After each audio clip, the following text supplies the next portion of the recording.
अपनी सत्ता संभालने के 1 महीने के भीतर मोदी सरकार ने रेल किराए में 14.2% तो माल भाड़े में 6.5% की बढ़ोतरी कर दी। इस बढ़ोतरी को किस नजर से देखती है देश की जनता, क्या सोचती है मोदी की इस कड़वे घूंट के बारे में IBN 7 के रिपोर्टर्स ने देश के अलग अलग हिस्सों में जानी देश की जनता की राय। यह पता लगाने की कोशिश की कि आखिर सरकार के इस कदम से देश की जनता को झटका लगा है या फिर आने वाले दिनों में बढ़ी सुविधाओं के साथ रेलवे में बदलाव की तस्वीर नजर आ रही है।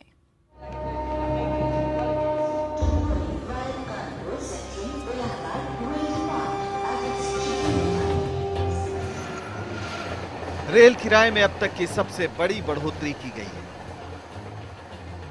एसी से लेकर स्लीपर तक के किराए में 14.5% की वृद्धि हुई है।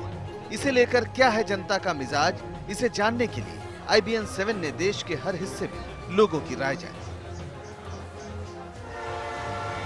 हम दिल्ली के लोगों से मिले, हमने मुंबई का भी दिल टटोला, लखनऊ, जयपुर, भोपाल, जम्मू, हर जगह अलग अलग लोगों से हमने जाना कि आखिर मोदी सरकार के इस फैसले पर उनका क्या सोचना है। आइए सबसे पहले जानते हैं देश की राजधानी दिल्ली के लोगों की जुबानी किराए में बढ़ोतरी की कहानी। लोग परेशान हैं, गुस्से में भी हैं। सरकार ने आते ही 14% किराए की घोषणा कर दिया, तो इसका औचित्य किसी को भी समझ में नहीं आ रहा है कि ये किराए किस लिए बढ़ाए जा रहे हैं। रेलवे की स्थिति दिन पर दिन दुर्दशा बढ़ती जा रही है। अगर वो किराया बढ़ा रहे हैं तो उनके साथ साथ हमें उतनी सुविधा भी दे तब भी मजा आए। थोड़े से सफर के बाद पानी खत्म हो जाता है, कोई मेडिकल का नहीं है। देश की आर्थिक राजधानी कही जाने वाली मुंबई की राय भी जुदा नहीं है। हालांकि किराया बढ़ाने को लेकर अलग अलग सोच जरूर नजर आती है।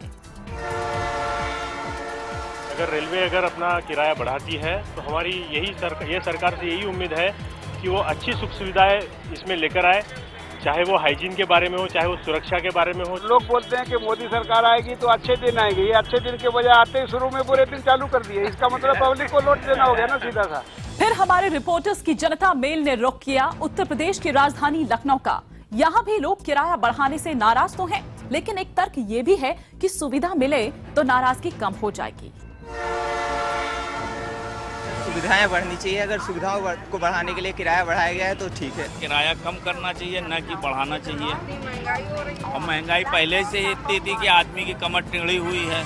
गुलाबी नगरी जयपुर में भी लोगों की राय मिली जुली नजर आई। कोई इसे सरकारी मजबूरी मान रहा है तो कोई साफ साफ बढ़े किराए पर नाराजगी दिखा रहा है। हमारा खर्चा बहुत ज्यादा है, रेलवे घाटे में चल रही है और उसको घाटे से निकालने के लिए किराया बढ़ाना जरूरी है। सरकार बोल रही है कि पिछली सरकार ने बढ़ा दिया था, हमने तो लागू किया है। अगर सब पिछली सरकार की बातें मानी थी तो फिर हमने मोदी सरकार को क्यों चुना? पिछली सरकार ही बेटर थी, मोदी का क्या मतलब? अच्छे दिन आने का क्या मतलब है? IBN 7 ने भोपाल में भी जनता से जाना कि आखिर किराया बढ़ने को लेकर वो क्या सोच रही है। क्या सरकार का जो तर्क है उनके गले उतर रहा है? यहाँ भी जनता में गुस्सा दिखा, लेकिन कुछ लोगों ने ये भी कहा कि सुविधाएं मिले तो दाम अच्छे हैं। हम लोगों के बजट से ज़्यादा हो जाएगा इस बार जो बढ़ाया है, इतना महंगाई के हिसाब से काफ़ी है और हम लोगों को पूरे साल अप डाउन करना होता है। किराया बढ़ने के साथ रेलवे को चाहिए सुविधा भी तो दे, उतनी सुविधा नहीं दे पाती है, डिब्बों में गंदगी रहती है। वहीं जम्मू के लोगों को ये लगता है कि सरकार का ये फैसला अच्छा है। यहाँ के लोगों का मानना है कि किराया बढ़े तो बढ़े, लेकिन सुविधा और सुरक्षा के बारे में भी सरकार को और ज्यादा ध्यान देना होगा। हर एक जगह बैलेंस हमारा जो भी फाइनेंशियल है वो बिल्कुल लो चल रहा है, तो कुछ ना कुछ स्ट्रॉन्ग डिसीजन तो लेने ही पड़ेंगे मोदी गवर्नमेंट को। जो किराया बढ़ा है उसमें अगर ये सुविधाएं देते हैं तो हमें कोई प्रॉब्लम नहीं।